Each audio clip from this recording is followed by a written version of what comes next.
우리 지난 시간에 레위기 27장 25절까지를 공부한 줄로 압니다. 레위기 27장을 보면은 처음에 머릿말 나오고 맨 마지막에 맺은말이 나오는데 그 중간에 본론으로 세 가지 주제가 나옵니다. 첫 번째는 사람과 동물에 관한 서원에 관한 것이 13절까지 나오고, 그 다음에 집이나 밭을 하나님 앞에 구별하여 드리는 규례가 14절부터 25절까지, 우리가 지난 시간 거기까지 공부했습니다. 그리고 26절부터 33절까지 구별하여 그린 것에 관한 그 제한적인 내용이 나오고 있습니다. 지난번 그 8조까지 제가 한 걸로 기억이 나는데, 이어서 계속 공부를 해 나가도록 해보겠습니다. 8쪽이죠. 구별하여 드린 것에 관한 제한, 먼저 첫 태생에 관한 내용이 나눕니다. 세 번째 단락, 이 구별하여 드린 것에 대한 제한 규정은 이 구별하여 드린 것에 대해서 여러 가지 제한에 관한 내용입니다. 그러니까 서로 관련은 되는 거죠. 그래서 관련이 되는데 그러면서 다른 겁니다. 이 단락은 크게 세 수로 나눠집니다. 첫째는 짐승의 초태생에 관한 겁니다. 오직 생축의 첫 새끼는 여호와께 돌릴 첫 새끼라. 우상을 물론하고 여호와의 것이니 누구든지 그것으로는 구별하여 드리지 못할 것이며, 부정한 짐승이면 너의 정가에 그 5분 1을 더하여 속할 것이요 만일 속하지 아니하거든 너의 정가대로 팔지니라. 짐승의 첫 새끼는 뭐 소든지 양이든지, 우양이라고 했는데 염소도 포함을 해야 합니다. 양, 히브리 말에서는 양하면 염소를 포함하는 그런 개념이거든요. 소든지 양이든지 뭐 염소든지 여호와의 것입니다. 이건 출애굽할 때에 정하신 규례죠. 여호와께서 모세에게 일러 가라사대 이스라엘 자손 중에 사람이나 짐승이나 물어나고 촛대성은 다 거룩히 구별하여 내게 돌리라. 이는 내 것이니라 하시니라.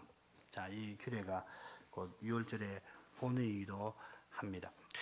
여호와께서 애굽의 장자는 다 죽여버리시고 이스라엘의 장자는 살리셨습니다. 그래서 이스라엘은 여호와의 특별한 소유인데, 이 특별한 소유를 어디서 잘 나타내시냐면은 여호와께서 이스라엘의 장자를 자기 것으로 삼으시는 데서 잘 나타납니다. 사람의 경우는 본래대로 하자면 장자들이 이 제사물옷을 했어야 했죠. 물론 이제 장자들을 대속을 합니다. 레인으로 대속을 합니다만은 본 의도는 그렇습니다. 그러니까 이스라엘이 제사장을 통해서 하나님께 제사장 나라가 되는 거죠. 이게 장자 되는 뜻이죠. 따라서 짐승도 마찬가지입니다. 여호와께서 너와 내 조상에게 맹세하신 대로 너를 가나안 사람의 땅에 인도하시고 그 땅을 내게 주시거든 너는 무릇 촛대성과 내게 있는 생축의 촛대성을 다 구별하여 여호와께 돌리라. 수컷은 여호와의 것이니라. 나귀의 초새끼는 다 어린 양으로 대속할 것이요 그렇지 아니하려면 그 목을 꺾을 것이며 너의 아들 중 모든 장조된 자는 다 대속할지니라. 짐승의 촛대성을 어떻게 대속할 건가를 말씀하십니다. 나귀의 초새끼는 어린 양으로 대속해서 이 어린 양을 여호와께 번제로 드릴 수가 있습니다. 하나님께 제사로 드릴 수 있는 그 짐승은 제한되잖아요. 소나 양이나 염소나 이렇게 되니까. 그러니까 나귀 초새끼도 하나님의 것인데 그 제사는 못 드리거든요. 그러니까는 양으로 대속을 해서 드리는 겁니다. 이게 바로 이제 이 기독론이 여기서 나오는 거죠. 우리에게 그리스도가 필요하다는 걸 이렇게 가르쳐 주시는 겁니다. 자, 그렇지 않으려면 그 목을 꺾어서 죽여버려서 하나님께 돌려버려야 합니다. 반면에 소, 양, 염소의 촛대성은 속할 거 없이 그 제사로 드리면 됩니다. 짐승만 아니라 사람의 촛대성, 즉 장자도 대속해야 합니다. 이스라엘의 장자를 어떻게 대속하는가? 레위기 18장을 보면 나옵니다. 그 사람을 속할 때에는 난지 1개월 이후에 네가 정한 성소의 세겔을 따가 은 5세겔로 속하라. 한 세겔은 20계란이라. 1개월 이상 5세 미만이니까 그 값이 은 5세겔이죠. 이스라엘의 장자를 대신하는 레위인 제사장이 이 돈을 받아다가 성소에 봉사하는 데 사용을 하게 되는 겁니다. 촛대성은 처음부터 여호와께 속한 것이니까 이 촛대성을 가지고서 구별하여 드릴 수는 없습니다. 아마 여러분 틀림없이 좀 혼란을 좀 일으켰을 거라고 생각되는데 제가 지난 시간에 조금 불분명하게 설명을 한 것 같아요. 사적으로 다시 한번 돌아와 주시기 바랍니다.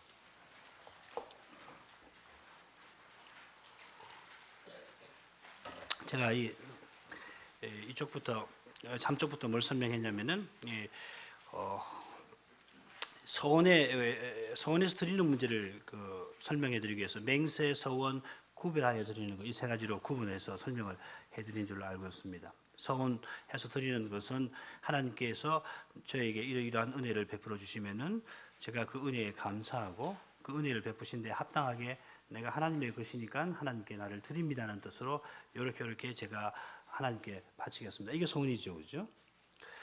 그걸 설명하면서 이제 거룩하게 구별해서 드리는 것하고 구별을 하느라고 제가 설명을 했는데 둘째 단에 보면은 그 내용이죠, 그죠? 구별하여 드리는 것은 성소에 갖다 드리는 점에서는 서원하고 비슷한데 서원하고 달리 조건이 붙는 건 아니고 또 구별해 드리는 거 미래에 발생하는 것 서원 같으면은 그런 조건이 발생을 해야지 드리는 일이 발생을 하는데 구별해서 드리는 일은 서원하고 다르니까 하나님 뭐 이렇게 해주시면은 참 그 은혜가 감사하고 그래서 제가 그 은혜에 보답하는 양으로 하나님의 것으로 인정해서 나를 이런 재물을 드림으로 나를 헌상합니다. 이게 이제 서원인데 구별해서 드리는 건 그런 거 아니거든요. 그보다는 일반적으로 하나님이 자기와 자기 백성에게 복 주신 것을 깨닫는다든지 어떤 기회에 하나님이 우리 민족을 이렇게 사랑하셔서 이 제사장나라 거룩한 백성으로 삼아 주셨구나. 그 생각이 참 마음이 우려하게 나올 때 참 이 은혜를 내가 어떻게 참 감사하지 않을 수가 있는가.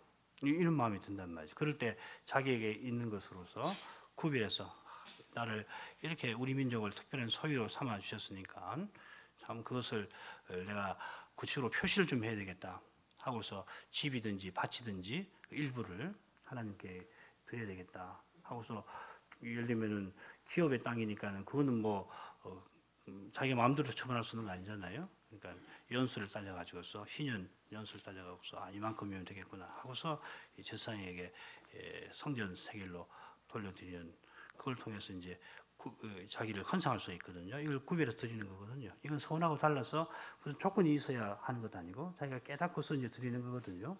그런데 제가 그걸 설명하느라고 구별해서 드리는 일에 그 제한적인 조항들 오늘 우리 배울 거 초태성이나 그다음 헤렘법에 의한 것이나 그다음 11조에 관한 내용을 예로 설명을 해놨어요.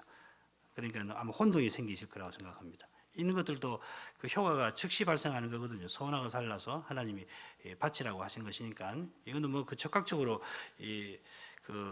드리는 것이지 조건이 붙는 것이 아니다 하는 예로서 제가 이걸 설명을 한 겁니다. 그러니까 이거 싹 지워버리십시오. 혼동되니까 지워버리고 집이나 밭의 경우처럼 자기가 이렇게 깨닫고서 하나님 은혜에 감사해서 내게 주신 이 집이나 뭐 집도 있고 뭐 초대성 아닌 짐승도 드릴 수 있을 거예요. 좋은 우양이 있는데 이걸 구비해서 드려야 되겠구나. 그럴 수 있단 말이죠. 집이나 뭐 밭 아니더라도 그런 경우라고 생각을 하시고 이 단락은 지워버리십시오. 자, 그리고 다시 이제 그쪽으로 돌아오시죠. 마지막 단락. 그러니까 초대성은 처음부터 여호와께 속한 겁니다. 내 것이니까 내게 바쳐라 하고서 하나님이 아주 지정을 해놓으셨으니까 이걸 뭐 내가 구별해서 드립니다. 그 의미가 없다 이 말이죠, 그죠? 이미 구별해서 드리는 것으로 되어 있으니까.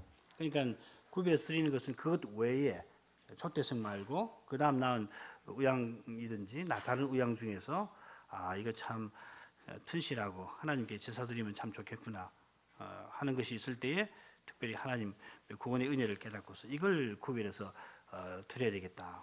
이런 걸 가르칠 겁니다.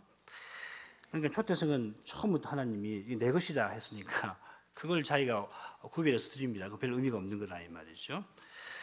자, 그렇게 하시면 되겠습니다.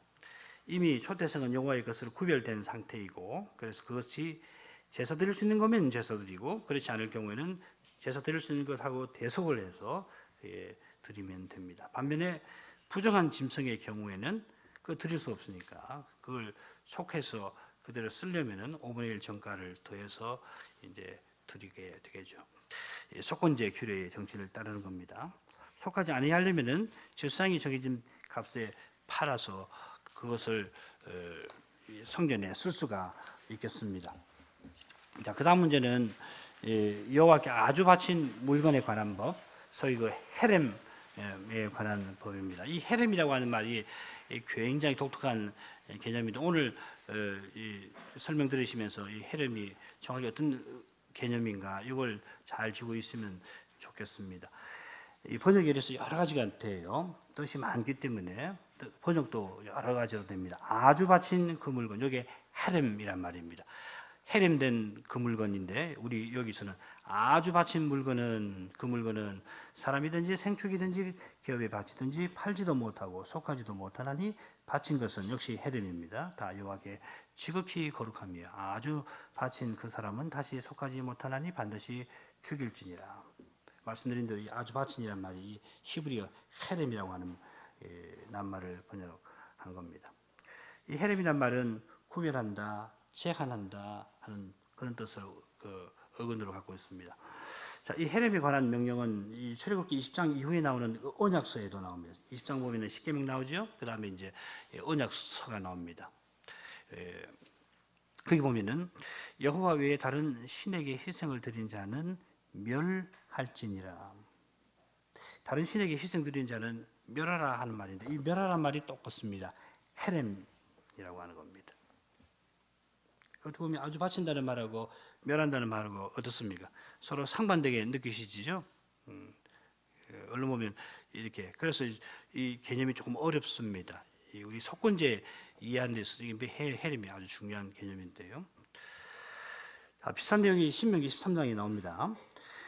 이거 같이 한번 읽어보죠. 제가 홀수절 여러분 짝수절 17절 같이 읽죠. 너희 중에 어떤 잡류가 일어나서 그 성읍 거민을 유혹하여 이르기를 너희가 알지 못하던 다른 신들을 우리가 가서 섬기자 한다 하거든.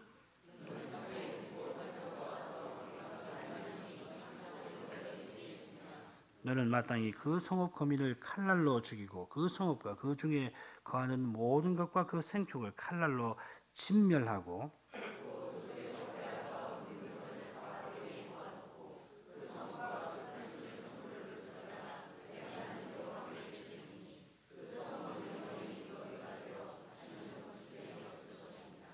너는 같이 읽죠. 너는 이 진멸할 물건을 조금 더 내 손에 대지 말라.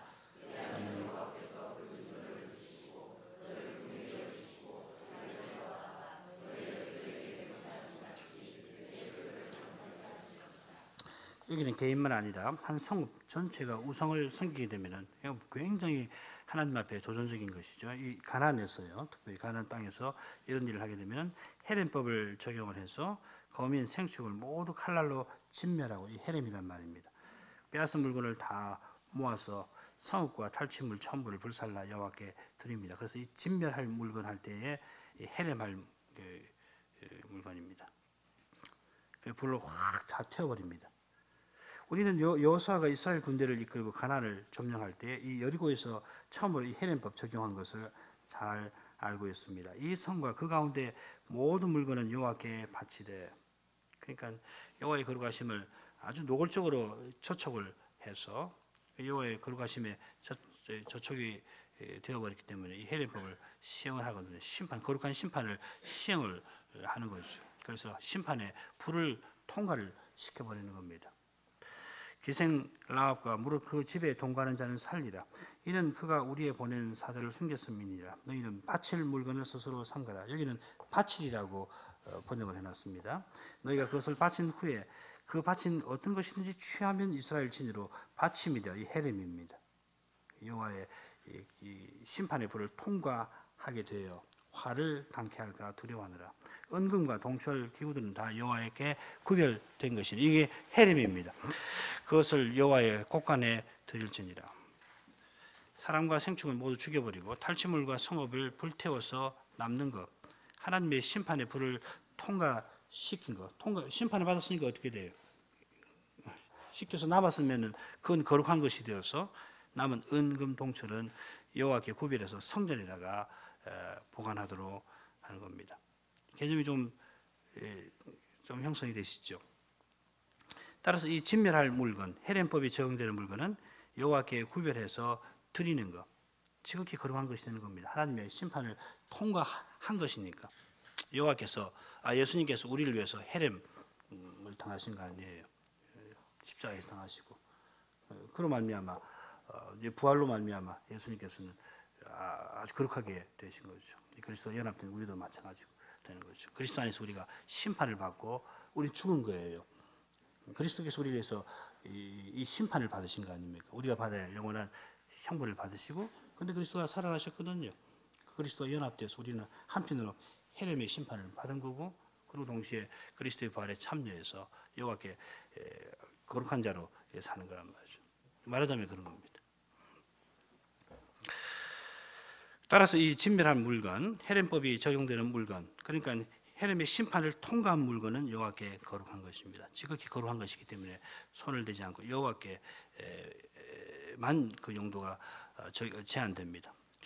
여리고의 승리 이후에 이스라엘이 아이라고 하는 작은 성과 전투하면서 큰 패배를 당했는데 그 연유가 바로 이것과 관련되죠. 아간이 헤렘한 물건을 훔쳐서 자기 장막에 숨겼기 때문입니다. 성경 읽지 않겠습니다. 잘 아시는 내용이니까요. 여호수아는 아간과 그 자녀와 그 소유한 짐승과 그 장막과 무릇 그에게 속한 모든 것을 그가 훔친 은, 외투, 금덩어리와 더불어 아골 골짜기로 가서 거기서 이스라엘이 돌로 치게 하고 또한 헤렘을 적용을 합니다. 불사하게 하셨습니다. 아간의 가족에게도 헤렘법을 적용을 한 것입니다. 하나님의 거룩하심을 저촉한 것을 완전히 소멸해 버리시는 것입니다. 얼마나 하나님이 거룩하신 하나님이신지 알 수 없습니다. 그리스도의 공의 없이는 하나님 앞에 아무도 설 수 없습니다. 예수님이 십자가에서 이 철저한 심판을 다 받으셨습니다. 우리 각각의 모든 죄에 대해서 완벽하게 심판을 받으신 것입니다. 헤렘법은 여호와 하나님께서 도무지 용납하실 수 없는 가정한 상태, 예를 들면 출애굽기 22장, 신명기 13장, 레위기 18장, 20장에 언급된 우상숭배, 근친상간에 젖은 사회에 시행하시는 것입니다. 그러니까 여호와의 거룩하심을 가장 노골적으로 짓밟는 그런 행위에 대해서 시행을 하는 겁니다. 그래서 헤렘이라는 낱말은 진멸한다는 뜻을 갖고 있습니다. 동시에 하나님의 심판을 받고 남은 것, 금은 동철과 같은 금속은 여호와께 구별해서 아주 드려지는 것이 되는 겁니다. 레위기 17장에는 이 두 가지 개념이 동시에 나타납니다. 진멸하고 남은 것은 아주 드려진 것으로서 하나님의 소유가 되고 나머지는 진멸됩니다. 그러니까 아예 처음부터 하나님의 것이죠. 이걸 뭐 구별해서 드린다, 그건 그럴 수는 없다는 겁니다. 자, 세 번째로는 11조에 관한 겁니다. 추수한 곡식이나 과일, 생축의 11조에 관한 겁니다. 이 11조는 뭐 잘 아시는 거니까 성경은 안 읽겠습니다. 12조를 가죠. 곡식이나 과실을 거두면은 땅의 10분의 1은 그 과실의 10분의 1은 여호와의 것으로 성물입니다. 이거는 하나님의 것으로 딱 정해놓으셨기 때문에 드려야 합니다. 이는 그 주인이 대속할 수가 있는데 그러려면은 성물을 일상생활에 사용할 수 있는 상태로 회복하기 위해서 속건제 정신을 따라서 정가의 5분의 1을 더해서 드리면은 되는 겁니다. 어떤 건 꼭 내가 필요한 것이다 생각했을 때는 그럴 때는 속건제와 같이 거룩해진 것인데 다시 정한 상태에서 사용할 수 있기 위해서는 5분의 1을 더해서 드리면 된다는 겁니다. 생축 중 소와 양의 11조도 드리는데 이 경우에는 막대기 아래를 통과하는 생축 중에 10번째로 통과하는 것이 모두 여호와의 것이 됩니다. 이 경우에는 속할 수 없습니다. 바로 제사로 드리는 거죠. 우열을 표기하거나 또 바꾸거나 하면 둘 다 거룩해져서 둘 다 여호와께 드려야 합니다. 정한 동물의 경우와 마찬가지가 되겠죠. 11조의 정신은 우리가 여러 번 배웠으니까 특별히 설명 안 하겠습니다. 다 헌상의 정신입니다. 이건 다 그리스도 안에서 우리 전부를 하나님께 드린다는 것이죠. 자, 맺은 말은 레위기 26장과 아주 비슷하다는 거 말씀을 드렸습니다. 그러니까 26장하고 27장이 서로 붙어 있다는 거 그거 말씀을 드렸습니다. 그러면은 세 번째로 가죠. 27장의 의미를 생각을 해보죠.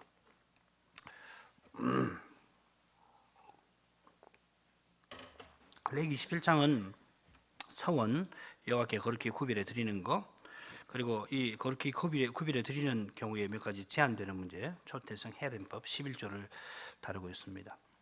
자, 많은 경우들이 있지만 이 모든 경우들을 세 가지 범주로 요약할 수 있습니다. 헤렘이 있습니다. 가장 거룩하게 드려지는 겁니다. 이거는 아예 속할 수가 없습니다. 그다음 드릴 수 있는 것이 있습니다. 초대성 11조 거룩하게 드리는 거, 이 드릴 수가 있고 이는 역시 속할 수가 없는 것이 있습니다. 또 드릴 수 없는 것이 있습니다. 부정한 동물, 땅, 집, 곡물 속할 수가 있죠. 대체로 이렇습니다. 여호와께 드릴 수 있는 것과 없는 것, 여호와께 드렸지만 물을 수 있는 것과 없는 것, 서운하여 드리는 것, 또한 구별해서 드리는 것, 이렇게 여러 경우로 여호와께 헌상하는 문제를 여기서 다루고 있습니다. 이게 핵심입니다. 자유주의 신학자들은 이 부분을 이 레위기 법령에 고유하지 않은 부분, 후대에 첨가한 부분이라고 그 의미를 폄하합니다만은, 그러나 이 부분의 주제가 좁게는 레위기 25장, 26장 그리고 더 확대해서 레위기 전체와 관련해서 얼마나 중요한 주제인가, 이걸 당당하게 다루지를 않습니다. 우리가 그런 주장을 따를 것이 없습니다. 27장에서 다루는 여러 가지 헌상은 크게 예물로 드릴 수 있는가 하는 점, 그리고 희년 규례와 관련해서 물을 수가 있는가 하는가 하는 점에서 구별됩니다. 자, 이 점들은 우리가 레위 27장을 어떻게 이해해야 하는가 하는 점에 있어서 중요한 지침이 됩니다. 우선 희년 규례와 관련해서 물을 수 있는가 하는 점 다뤄진다는 것은 이 부분이 25장, 26장과 깊은 관련이 있다는 것을 알 수가 있습니다. 우선 25장에서 안식년과 희년의 규례를 다루는 이유가 27장에서 헌상의 주제를 다루기 위함이라 하는 것을 확인할 수 있습니다. 이스라엘이 여호와께 헌상하려 할 때 이 희년 규례가 중요한 참조나 얼기가 된다 하는 것이겠습니다. 더욱이 27장에서 다루는 이 헌상의 주제는 26장에서 여호와께서 이스라엘에게 베푸시는 명령과 교훈과 짝이 됩니다. 즉 이스라엘이 언약 백성으로서 여호와 하나님께 어떤 태도를 취하고 살아야 할 건가 하는 명령을 받들어 행하려고 할 때 이스라엘 27장에 경험된 이 헌상의 정신과 그 실제를 잘 알고 따라가야 합니다. 그러니까 이게 뭐 번잡한 규례가 아니고 여러 헌상의 규례를 정해놓으시고 이스라엘 백성이 일상에서 이 헌상의 정신을 살도록 이렇게 정해놓으신 거라 이 말이죠. 그래야지 이 헌상의 정신을 유지하고 살아야지 26장에서 경고한 그 저주에 떨어지지 않는다 이 말입니다. 그리고 25장에서 말한 이 희년의 규례에 나타난 그런 거룩한 사회를 이루고 살 수가 있다 하는 말입니다. 앞서 맹세와 서원, 거룩히 구별해서 드림, 이 세 가지 중요한 개념을 살펴봤는데 27장에서 다루는 서원, 거룩하게 구별해서 드리는 행위는 이스라엘이 여호와께 지키기로 맹세한 언약 위에 서 있습니다. 레위기 16장에서 이스라엘이 언약을 지켜서 여호와의 복을 받는 경우와 반대로 언약을 위반해서 저주를 받는 경우가 길게 다뤄지는데, 여호와께서 이스라엘과 언약을 맺으신 경위, 곧 여호와 하나님의 귀한 사랑과 거룩한 경륜을 잘 깨달아서 그 사랑에 합치하게 하나님을 전심으로 사랑하는 마음과 그 거룩한 뜻에 기쁨으로 순종하려고 하는 이 심정이 헌상의 정당한 태도가 될 것입니다. 이 태도가 있어야 언약을 지킬 수가 있습니다. 그래야 거룩한 사회를 설 수가 있습니다. 오늘날도 마찬가지죠. 우리 이야기입니다. 이거. 우리가 매주일 나와서 물론 우리가 신앙 고백을 하고 교회 들어올 때 이렇게 하는 거고요. 예배 와서 매주 헌상의 시간을 갖는데 이런 걸 하는 것입니다. 이렇게 해야 교우들이 이렇게 해야 교회가 섭니다. 그리고 가정이 섭니다. 이거 없이는 교회가 설 수는 없습니다. 그리스도의 시체로 살 재간이 없습니다.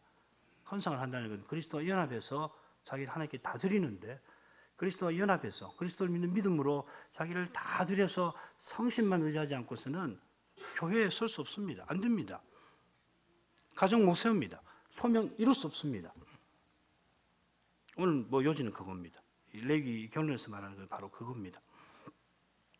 여호와를 전심으로 사랑하고 여호와의 거룩한 뜻에 기쁨으로 온전히 순종하는 이 헌상의 태도가 있으면은 이스라엘은 여호와 하나님이 약속하신 그 물질적인 풍요와 안전 가운데서 또 언약을 맺으시고 이런 풍요와 안전을 주시는 그 하나님과 거룩한 교통을 나누는, 결국 하나님을 소유하는 그런 궁극적인 복을 이 역사 가운데에서 누리면서 동시에 그 복이 완전히 성취되는 영원한 나라를 소망하며 나아가는 겁니다.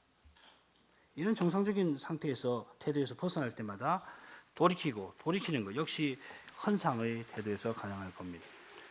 더 나아가서 27장은 레위기 1장부터 이 실장에서 다뤄지는 제사의 관점에서 헌상을 다루고 있다 할 수 있습니다.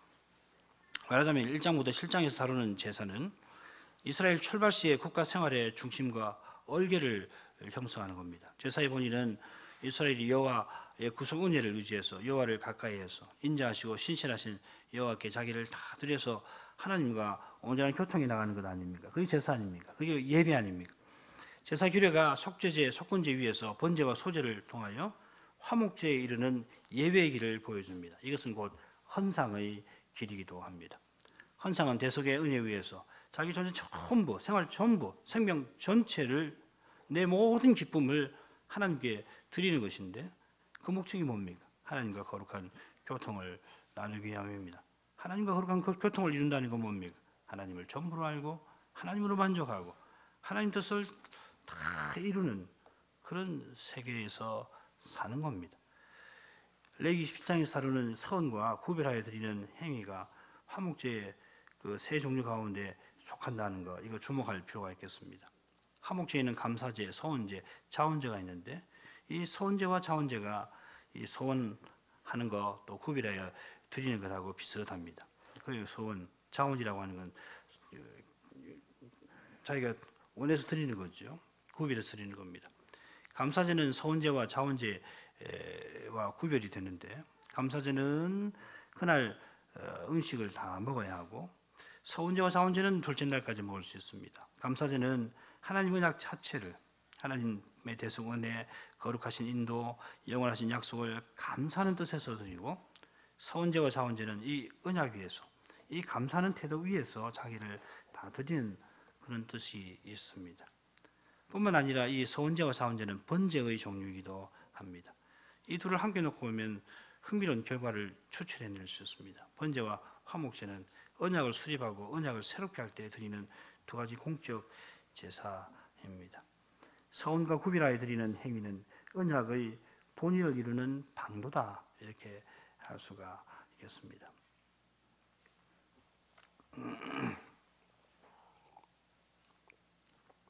그러니까는 하나님께서 내라고 하는 거 11조 내라고 하는 건 11조 내야지 이런 정신으로는 서원하고 이렇게 하지 못하겠죠, 그죠? 그러니까 당연히 드리는 거고, 그리고 뭐 당연한 거고. 근데 하나님은 이제 감사해서 참 자기를 즐거움으로 드리는 그런 것이 이제 서원하고 자원하는 건데 이런 것이 있어야 언약의 사회가 아주 활발하게 일어나는 겁니다. 우리 같으면 휴일날 예배 드리는 거 뭐 다 명령하셨으니까 안 나오면 안 되겠다. 이렇게 하고서 예배 드리면은 참 예배가 활력이 없을 뿐만 아니라 신자의 삶도 마찬가지입니다. 보다는 어떻게 나를 예배를 드릴 수 있게 하시는가, 나를 다 만나 주시는가 이런 마음이 있어서 아주 즐거움으로 나와야 해요. 와서 찬송 드릴 때 있는 힘을 다 해서 찬송을 드리고 하나님 말씀을 들려주시는 거 아닌가. 그냥 한마디라도 놓치지 않으려고 마음을 다 기울여서 듣고 마음만 기울이는 게 아니고 마음이 즐거워해요. 하나님 말씀 아닌가 하고서 듣고 그렇게 해야지 아주 그냥 교회가 활발하고 신자의 삶도 아주 기쁨이 넘치는 거거든요. 개혁신앙은 뭐 우울한 건 아닙니다. 참된 신앙은 우울한 거 아닙니다. 참된 기쁨이 있어야 돼요. 그리스도의 속죄에 대한 즐거움이 있어야 합니다. 나를 다 해서 드리려고 하는 아주 자발적인 헌신이 있어야 되는 거거든요. 그렇게 해서 교회가 서는 거 아닙니까? 그런 거죠. 지금 다 그런 내용을 가르치는 겁니다. 지금 서원제, 자원제라고 하는 거. 서원 같은 것도 오늘날로 서원하면 뭐 개혁교회에서는 좀 그런 거 있는 것 같아요. 특히 우리 교회에서 그럴 수 있어요. 한국 교회는 뭐 서원을 워낙 오용하니까는 아이고 서원 같은 거 하면 안 되겠다 이렇게 생각할 수 있지만은 오늘날도 서원할 수 있는 겁니다. 하나님 뜻을 잘 깨닫고 이렇게 하시면 제가 말 드리겠습니다. 서원하는 것이죠. 얼마든지 할 수가 있는 겁니다.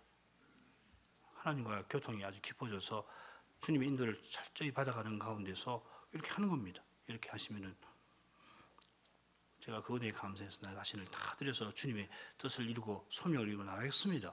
할 수 있는 거죠. 물론 이 구별해서 드리는 거, 자원하는 것은 또 물론입니다. 우리 교회에서 일하는 일반적인 봉사가 다 자원 아니에요. 이런 것이 활발해야 할 것입니다. 자, 이런 점들에서 볼 때 레위기 17장의 주제는 레위기 결론으로 손색이 없습니다. 아주 아름다운 결론입니다. 아주 훌륭한 결론입니다. 부록 아닙니다. 뭐 좀 불필요한 내용이지만 어쩔 수 없이 끝에다가 그냥 갖다 붙이는 이런 부록 아닙니다. 아주 결론으로 손색이 없습니다. 자, 마지막으로 가죠. 레위기 17장의 헌상의 정신은 그리스도께서 세상에 임하시고 십자가에서 자기를 다 드려서 아버지 뜻을 이루신 거기서 찬란히 드러납니다. 히브리서 5장 10장 5절부터 10절 같이 읽어보겠습니다. 한 절씩 교독하시죠. 그러므로 세상에 임하실 때 가라사대 하나님이 제사와 예물을 원치 아니하시고 오직 나를 위하여 한 몸을 예비하셨도다. 이에 내가 말하기를 하나님이여 보시옵소서. 두루마리 책에 나를 가리켜 기록한 것과 같이 하나님의 뜻을 행하러 왔나이다 하시니라.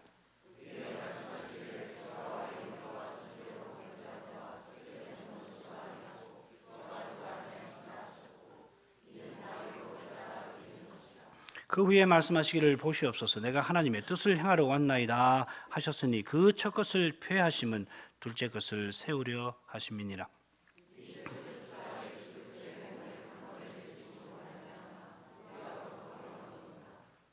그리스도는 아버지를 전심으로 사랑하셔서 그 거룩하신 뜻에 자기를 다 들이시되 십자가에까지 나아가실 만큼 순종하셨습니다. 그리하셔서 주님은 옛 언약을 다 이루시고 영원한 구원을 우리에게 주셨습니다. 우리가 거룩함을 얻게 하셨다 하셨습니다. 거룩함을 얻게 한다는 건 하나님께 가까이 나아가서 하나님의 소유로서 살 수 있게 하셨다는 뜻입니다. 그처럼 이 헌상의 정신은 그리스도를 통하여 성신 안에서 아버지께 나가고 아버지께서 그리스도를 통해서 성신으로 베푸시는 그 사랑의 통치 아래 사는 우리 신약교회의 예배와 삶에서 온전히 이루어져 가고 있고 그리스도께서 재림하셔서 우리를 그리스도와 같아지게 하실 때 다 성취될 것입니다. 성경에서 영생을 얻으려고 상고할 때 모든 성경이 이 그리스도를 증거한다 하는 주님의 말씀은 레위기의 경우에도 해당되는 말씀입니다. 레위기에서 증거하는 그리스도는 성신으로 우리를 우리에게 영생의 길을 친히 보여주시고 이 길 위에서 우리를 인도해 나가십니다. 같이 기도하십시다.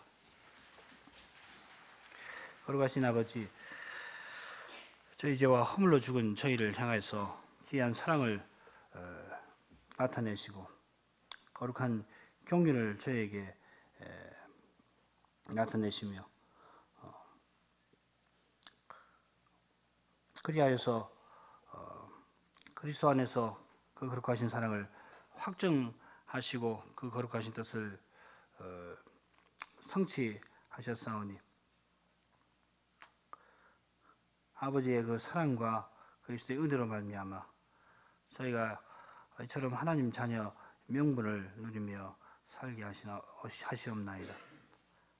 하나님의 독생자께서 세상에 오시고 십자가를 지시기까지 아버지를 전심으로 사랑하시고 그 거룩하신 뜻을 다 순종하셔서 우리 인생이 그로 말미암아 하나님을 향해서 어떤 마음을 품고 또 또한 태도로 하나님의 거룩하신 뜻을 받들고 나가야 할 것을 보여주셨사옵나이다.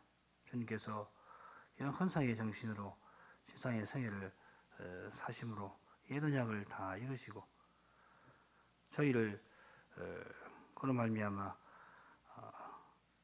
죄의 사망의 권세의 죽은 가운데서 건져 주셨사오니 이제는 저희가 이 그리스도의 마음을 품고 저희 자신을 하나님께 온전히 헌상을 하여서 모든 일에 하나님의 그 인도를 받아 삶으로 하나님 기뻐하신 뜻을 이루며 살 수 있게 하여 주옵소서. 하나님께서 그리스도 안에서 하나님의 모든 것을 저에게 주셨사오니 저희가 마땅히 이 예수 그리스도로 말미암아 저희 전부를 하나님께 드리고 살아야 하겠사옵나이다. 성신을 의지해서 저희가 하나님께 이처럼 다 드리고 산다면은 이것이 저희에게 영광스러운 일이요 참으로 즐거운 일이 아닐 수가 없나이다. 저희가 하나님 말씀에서 계속해서 그리스도를 배워나가게 하시고 이 일에 열심을 품게 하시옵소서. 그리스도 안은 이것이 저희가 이 땅에 날마다 살아가는 목표요. 여기서 저희에게 참된 보람을 저희가 이 보람을 여기서 얻겠사옵나이다. 그리스도를 배워서 저희가 저희 일상에서 그리스도의 영광을 나타낼 수 있도록 저희를 주장해 주시옵소서. 성신을 의지해서 온전한 헌상을 하나님 앞에 드리는 그러한 태도 없이는 도무지 그리스도를 깨달을 수가 없고 거룩한 교회로 설 수가 없고 가정을 세워나갈 수가 없고 소명을 이룰 수가 없는 것을 꼭 기억하게 하여 주시옵소서. 주님께서 은혜를 베풀으셔서 이 주님의 교회가 그리스도로 말미암아 온전한 헌상을 늘 드리고 살도록 하여 주시옵소서. 예수님 이름으로 기도합니다. 아멘.